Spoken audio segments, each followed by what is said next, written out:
ফান্তাযিরু ইন্নী মাআকুম মিনাল মুনতাযিরিন। অপেক্ষা করো, আমি অপেক্ষা করতেছি, এতটুকুই। অপেক্ষা করো, আমিও অপেক্ষা করতেছি। আল্লাহকে যদি জিজ্ঞাসা করি কিসের অপেক্ষা, বলে ইদা যা আজালু, তোমার সীমারেখা আসতে দাও। সীমারেখা আসলে কি হবে? আল্লাহ বলছে আসতে দেরি, আখাযনাহু বাগতাতান, তোমাকে ছো মাইরা উঠাবো, ছো মাইরা।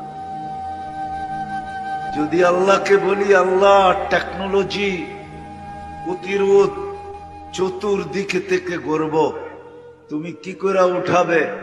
তা আল্লাহ আগেই বলে দিয়েছেন ওয়ালাউ ফি বুরুজিন মুশাইয়্যিদা, যত ধরনের প্রতিরোধ মনে চায় তুই করতে পারিস, সীমানায় পা দিতে দেরি, আমরা উঠাইতে দেরি করি।